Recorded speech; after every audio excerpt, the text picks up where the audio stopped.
I am currently on a plane flying from the UK to Munich in Germany, where I am scheduled to interview this man.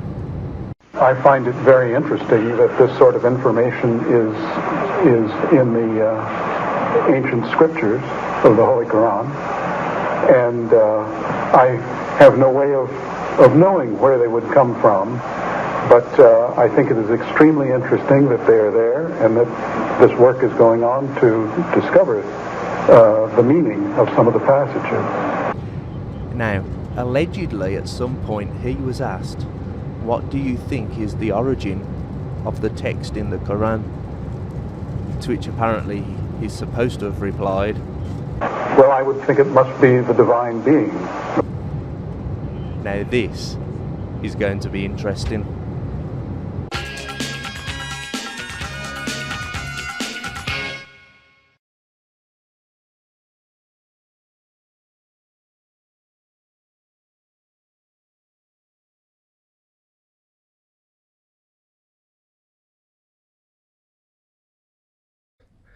Right, the first thing I would like you to do, if you wouldn't mind, would be to tell the people watching what your name is, please. William W. Hay. Now, are you the William W. Hay who appeared in the video I'm about to show you now? I find it very interesting. Yes, that's me, and that was in Islamabad in 1984, I believe. 1984. Right. Let's see. Well, that was the answer to my next question. When and where was this video? So we're saving on time. Right then. Can you tell me what were you told was the purpose of this event? Well, there were two events. I met with Sheikh Zindani in Jeddah in, I believe it was 1983. And that was an invitation that had been extended because we had heard that the Saudis were trying to do things that would make it easier for scientists to pursue their research in the Arab countries without interference from the mullahs. Mm-hmm. And I was approached by the Geological Society of America to see whether I might be willing to participate in this. And I guess I was the first American to be chosen to go to Saudi Arabia. So I was a little concerned about what this was about because I don't know much about religion, and my specialties are in geology and marine geology and paleoceanography and paleoclimate. And but I was visited by two gentlemen, a Mr. Ahmed and a Mr. Mansour, who talked to me about visiting Sheikh Zindani, and I agreed to do it. Mm-hmm. I had understood that this was a program that was going to help to make it easier for scientists in the Muslim world to do their work. Right. Okay. Can you describe what happened upon your arrival? The first event was Jeddah, did you say? That's right. So could you describe what happened when you arrived at Jeddah? Well, I arrived at Jeddah and was taken to a hotel, the Meridian, and then for about 4 days, each day I would visit Sheikh Zindani, and we would have a discussion about different topics that he was interested in. Very, very pleasant man to talk to, and so on. And he felt that there were certain passages in the Quran that were not readily explained except in terms of modern science. Mm-hmm. So I was curious to learn about those, and we had good conversations. Mm-hmm. Toward the end, we settled on one topic that they wanted me to talk about, which was about internal waves in the ocean. Well, this is a pretty esoteric topic, and I was really curious as to how there could be anything in the Quran about it. But actually, there is knowledge of these that goes back a long, long way. The Vikings knew about them and so on. I was asking whether Muhammad had ever been to sea or had been talking to sailors, and I was assured that he had never even seen the sea and never talked to sailors, and he was illiterate and would not have had any knowledge about these sorts of things. So I said, well, if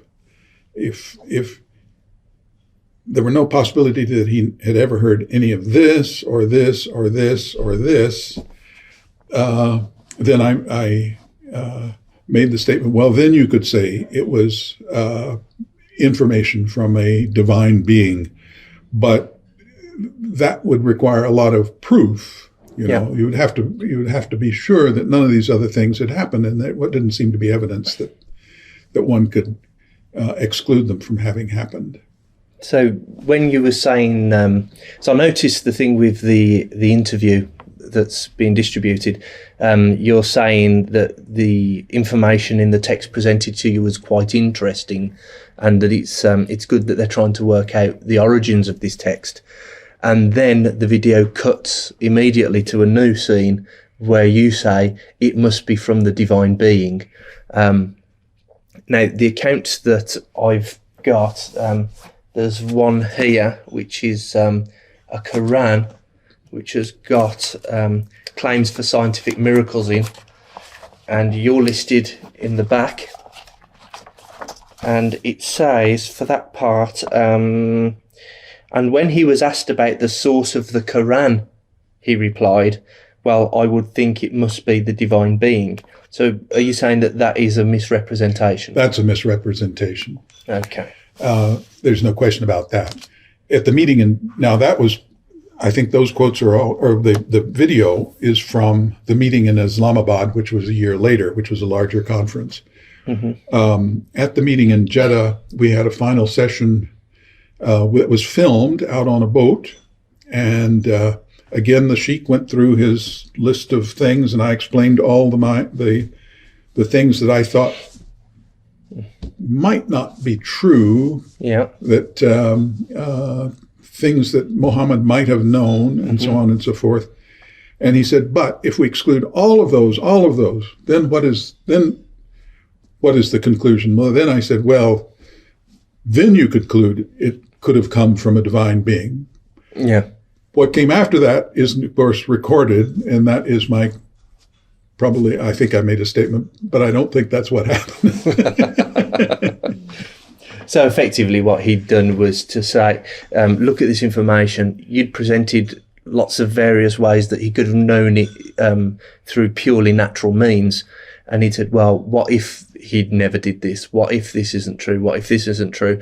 Painted a purely hypothetical situation. Right. And you said, well, under those conditions, it must have been from the divine being. But I don't think so. That's right. And then the middle was cut out. And then, of course, the fake question was presented. And I realized this had gone on for about 4 days, preparing me for this, and to get to the point where one would finally say those words that he wanted to hear. Mm-hmm. So he was a very clever person. Let's see. So that was the follow-up visit to Islamabad. You said to me earlier before we started recording that took place on a boat. This was in Jeddah. Jeddah was the boat. Yeah. Okay. Yeah.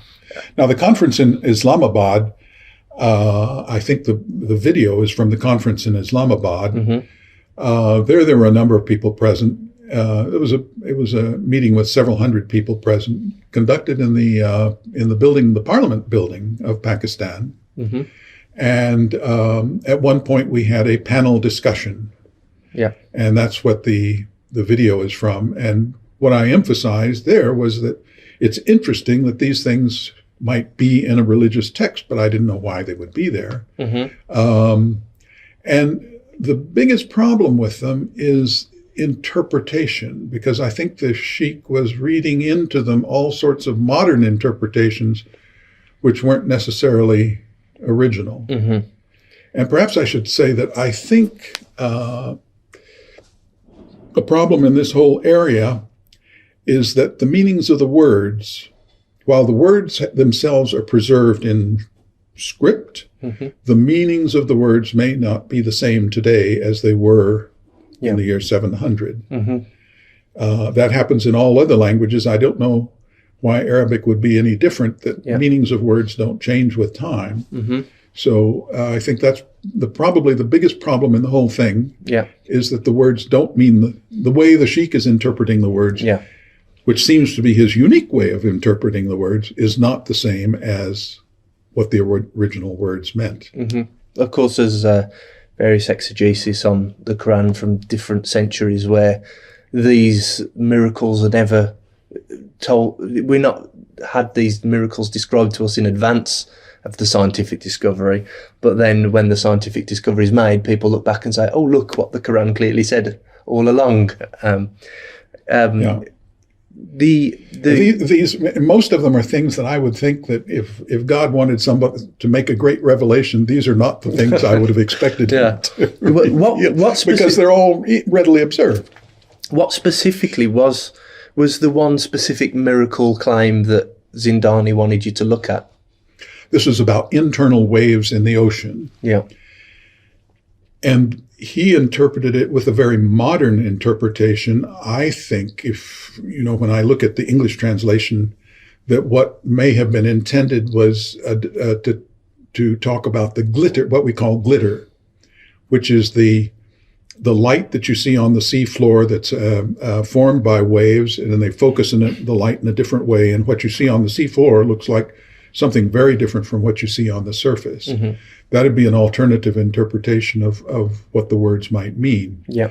But I would think that anybody who had been to sea, and the Arabs had an enormous 1,000-year history of seamanship, would have had a lot of knowledge about these sorts of things. You gave an example to me earlier before we started filming about one place where two seas are meeting where people would have fished. Oh, yes, certainly in the Bosphorus, yes. And that's where two seas meet, the Black Sea and the Sea of Marmara. The waters flow out from the Black Sea, and below the outflow is an inflow into the Black Sea. Mm-hmm. And this has been known forever, because when fishing boats go there, the fishing boats would normally drift toward the Sea of Marmara with the outflowing water. But when they lower the nets to the bottom, the fishing boats are dragged backwards in the other direction toward the Black Sea. Yeah. So I think everybody for a long time has realized that there are two sets of waters there, one flowing out, one flowing in, and going in the opposite direction. Yeah. Any fisherman would have certainly known that. Yeah. And we're talking, if they've been fishing for a very long time, which they clearly had, then, this could easily be available knowledge to someone, couldn't it? Oh, it would have been common knowledge to those people, and I think it would have gone to others. There's also a possibility, I don't know about the details, but fishermen in the Straits of Bab el-Mandab probably experienced the same thing. Yeah. There is an inflow at the surface into the Red Sea and an outflow at depth. Mm-hmm. So there would have been the same sort of thing very close to Jeddah. Yeah. That would have been noticeable, I think, to any fisherman who used nets to get to the bottom. Yeah. Okay. Now, in light of your previous questions, I'll ask the next question somewhat in jest. Did you become a Muslim? No. Okay. And the final questions are really just to clear up any accusations which I foresee coming my way when I make this video public. First thing I would like to ask you is, are you being paid by anyone at all to do this video? No. In fact, you bought my lunch, so thank you very much. Yes, he bought my lunch, so I'm not paying him. Have you been intimidated in any way to retract your original statement? Not by me or anyone? No. Okay, no Freemasons, no, Zionist Jews? No one, okay. I'd like to ask you, what do you think was the real purpose of this event?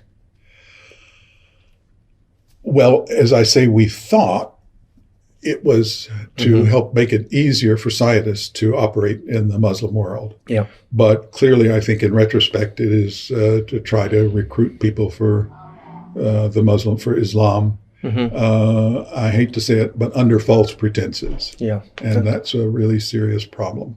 And finally, at some point previously, you mentioned an event with your hosts. I think it was in Islamabad, a meal after the show.